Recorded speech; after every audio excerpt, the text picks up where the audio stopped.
Masaa mawili ya kupika, utamu unaotokana na mchanganyiko wa mchele na viungo vya mabara tofauti.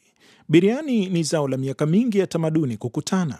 Ikiwa linajulikana kama utamu wa Kihindi, biriani ni chakula kilicholetwa Afrika Mashariki na wafanya biashara na watumwa, ila nchini Kenya limegeuka na kuwa kitu I'm kinachotambulika. Camille Dave, a chef by profession and a food tour guide here in Mombasa, where I was born and raised. My life revolves around food. So let me take you on this culinary journey about Swahili chicken biryani. Huku ikiwa bado liko karibu na biriani la Kihindi, biriani la Kenya ni mchanganyiko wa ladha za kinyumbani zinazojumuisha tui, manjano na viungo vya kunukia. Ukoloni ulichangia kwa sababu watumwa kutoka India walileta tamaduni zao za mapishi Afrika Mashariki. Mombasa ilikuwa ni kitovu cha biashara na ikashuhudia biriani kugeuka na kupata sura ya Kiswahili. Ila hapa biriani nyingi zinaanzia markiti. Soko hili lilifunguliwa mwaka wa 1914 na awali lilikuwa likiitwa soko la Mackinnon na liko katikati ya kisiwa cha Mombasa. Kimsingi hapa unaweza kupata chochote, ila tuko hapa kwa ajili ya viungo. Where do the spices come from? Here in Kenya, our spices sold them from Tanga Okay. or Morogoro. Tanga, they give us black pepper, cloves, and cardamom. Amir anasema biriani la Kiswahili linapikwa kwa kutumia viungo vichache ikilinganishwa na biriani la Most is the Kihindi. Punjabi spice for the biryani, which I told you.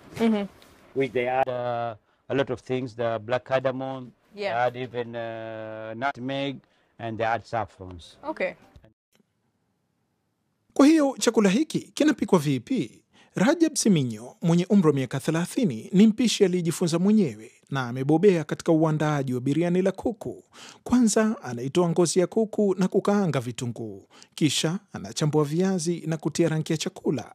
Baadaye anamweka kuku katika sufuria nyingine, kisha anaongeza baadhi ya viungo. Halafu anatia nyanya, maziwa lala, maji ya limao na biriani masala. Kisha anafunika na kuacha vichemke. So what makes your biryani special? Like I add raisin. I add raisins. You know, when you add the lemon juice, the stew becomes a bit sour, so raisins restore some of the sweetness. Hizo raisin wanapata iko na ka sweetness fulani. Baada ya kama masaa mawili, biriani la kuku la mpishi Rajab liko tayari. Okay.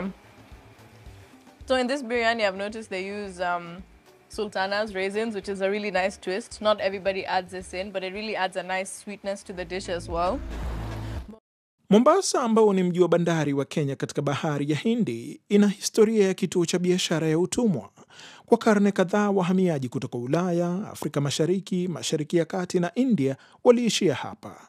Watu wenye mizizi ya Kiafrika, Kihindi, Kiarabu na Kireno walikuja na viungo na njia zao za mapishi, na biriani la kuku limetokana na ushawishi huu ambao unaleta picha halisi ya vyakula vya kipwani.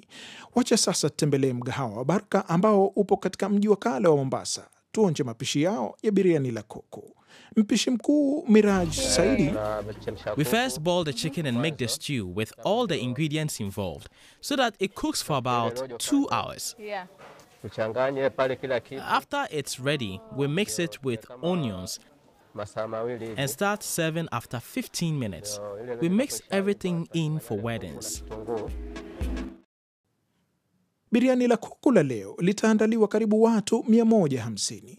Wakati mwingine hata rais wa zamani wa Kenya Uhuru Kenyatta huuzuru mgahawa wa Baraka anapokuwa mjini Mombasa. Kitu kimoja ni wazi, lakini haijalishi ulipo Mombasa, njiani au katika mgahawa, ukiwa unapata mlo na marafiki, huwezi kukosea kuhusu biriani la kuku la Kiswahili, au kama wanavyosema wenyeji, Mombasa raha.